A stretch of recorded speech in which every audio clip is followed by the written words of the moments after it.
Good morning, thriving warriors and those who wish they were. My name, in case you don't know, is Edward Bevilacqua. And Alexa, what is the date and time? In Pahrump, it's Wednesday, July 27th, 2022 at 6:16 a.m. Excellent. Alexa, what is the weather forecast for today? Right now in Pahrump, it's 76 degrees Fahrenheit with mostly cloudy skies. Today's forecast has some sun and thunderstorms with a high of 96 degrees and a low of 76 degrees. Have a good morning, Edward. Alexa, what is the humidity? Right now, the humidity is 71%. I don't think so. Okay, great. Here we are. Today is Wednesday. Our goal, this is Thriving Warrior Career Services Department, where our goal is to help you get from where you are to someplace better, from here to better, here to better. And we do that by each morning providing you with some breadcrumbs that you can contemplate each day to incorporate into your life so that you can be better, not bitter, better. You can choose to be bitter or better. So says Blaine Oelkers in an important TED Talk, WYTAYBA, what you think you are, no. Why, what you think about, you bring about. What you think about, you bring about. Okay, that's our subject for today. What you think about, you bring about. So this is a neuroscience. We have a neuroscience approach to success. In other words, instead of just focusing on your thoughts, beliefs, triggers, behavior, outcome, we start with where do these thoughts, beliefs, feelings come from? Literally, where do they come from inside of your brain? And what causes them to be released? And then we kind of go over here. And so once we can understand that, then we have the ability to control it, to in effect dial in who we need to be right now. So if I'm feeling frustrated, let's say, or uncertain, I could recognize, oh, that's cortisol. I'm releasing a lot of cortisol right now. I can really just keep pushing the replay button and figure out and think about the thing that's causing me to release cortisol and keep releasing more cortisol. I can think about, why am I releasing cortisol? Who's to blame? Or I can say, well, instead of releasing cortisol, how about if I release dopamine or serotonin or oxytocin? Because I know if I do that, then I'll stop releasing cortisol. So instead of dwelling on the past, I can focus on a better future. So that's what we do. Last week, we talked about the positive neurotransmitters and endorphins, dopamine, serotonin, oxytocin, with links to Simon Sinek, who is not a neuroscientist, but he is a pretty sharp guy with a pretty big microphone. And again, thank you to Jeannie and Carl for the Starbucks coffee. We expect Jeannie to be here tonight, so we are down to only a couple empty beds. Good system. What you think about, you bring about. WYTAYBA. I should try to remember to put in the notes. What you think about, you bring about. Check. What you think about, you bring about. If you think about negative things, you bring about negative things. If you think about manipulation, if you think of people as objects to be manipulated for your ends, you will end up being manipulated yourself. If you adopt an attitude of what can I do to help you, then you will invite reciprocity. Good people reciprocate. You do something for me, I do something for you. You scratch my back. Yes, rock and roll quotes. You scratch my back, I will scratch your back. Tit for tat. Tit for tat. That's a good expression. Tit for tat. You do something to make my life better, I'm going to do something to make your life better because I have an expectation. You then will reciprocate and we will both prosper. A rising tide lifts all boats. Rather than beating you by trying to make it hard for you to be successful, how about if we work together so we can both be successful? Synergy, good system.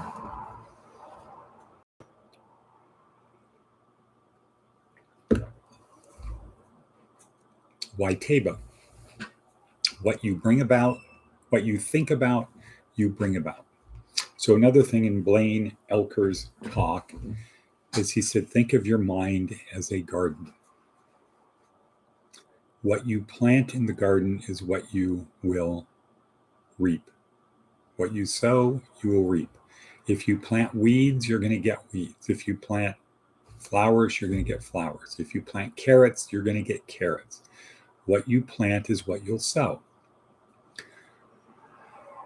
So I just have to kind of chuckle to myself, have my eyes roll back when I see people immersed in their brains on TikTok,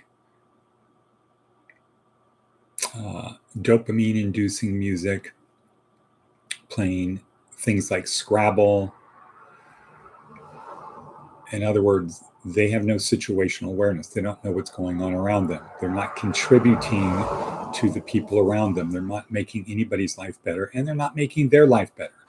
Because let's just say you're playing games like Wordle all day long, or you're playing some of these word games all day long. What is the practical benefit you're going to get out of your life? Where you have a job that you don't do that. You're not a writer, so commanding words isn't going to do anything. Or you're playing, let's say you're playing Yahtzee. What's the benefit of that? None. All you're doing, maybe there's a little benefit, but what's the downside? What's the downside to plugging in and tuning out the rest of the world? The downside is you don't know what's going on around you. You're not able to help anyone. You're not able to get anybody to reciprocate. What you're doing is they want to get your attention. So now they have to go out of their way to get your attention because you're not paying attention to them. You don't know what's going on. The people who are situationally aware almost always win because they know what's going on. They're ready to help. They are not lost in their own brain and thoughts and actually being hypnotized by their screen. And if you look up a definition of hypnotism, let's see, what is that? Why don't we just do that quickly? Hypnotize. Hypnotize.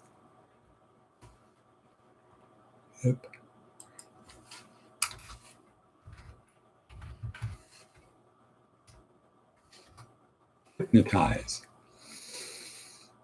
Produce a state of hypnosis in. Capture the whole attention of someone. Capture the whole attention of someone. Yeah.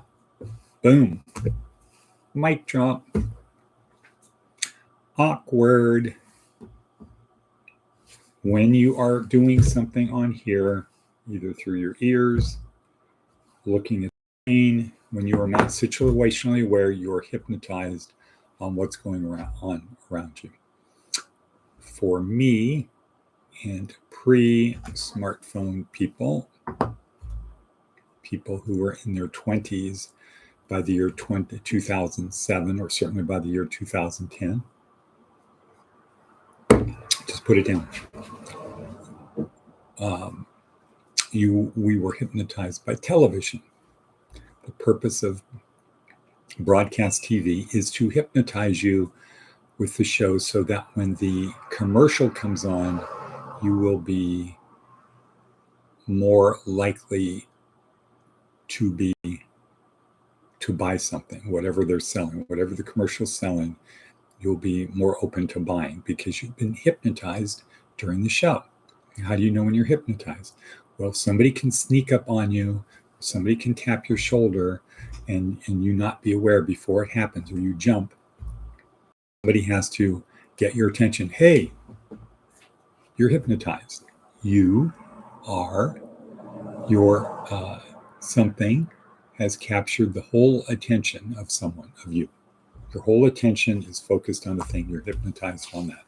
Not good. Okay, we're at 11 minutes and 7 seconds. Our plan for today is to head to, once again, Citrus Garden, and where we will rent a small U-Haul to take away the stove, to take away the refrigerator in the garage, other things, and the dirt and the branches, and bring them up here on a one-way trip. So today's plan, boom, Navy SEAL Maxim, which is what? What's the Navy SEAL Maxim that we care about right now?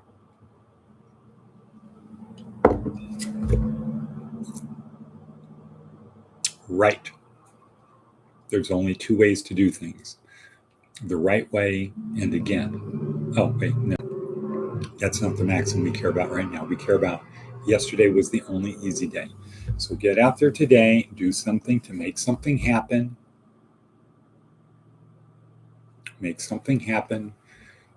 Put a little bit more into it today than you did yesterday. Compare yourself to who you were yesterday, not to someone else. Start getting comfortable with being uncomfortable. Don't seek a life of making it easier to do things, to wind down. Seek a life of accomplishing things, of making other people's lives better. I'll say that again. My experience with most of the people in our program is their attitude is, I put in a mediocre day and my whole purpose is I just want to come back and relax. Versus I want to accomplish something. I want to make something happen. I want to make somebody proud of me.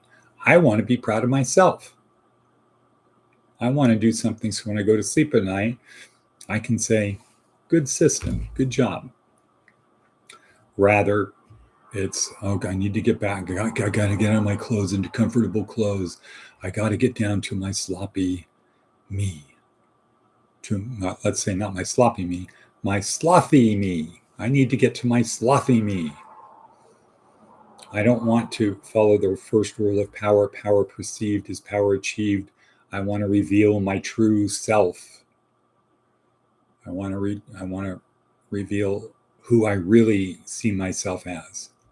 Someone who is not a hard worker, someone who doesn't care how they appear to others, someone who just wants to wind down.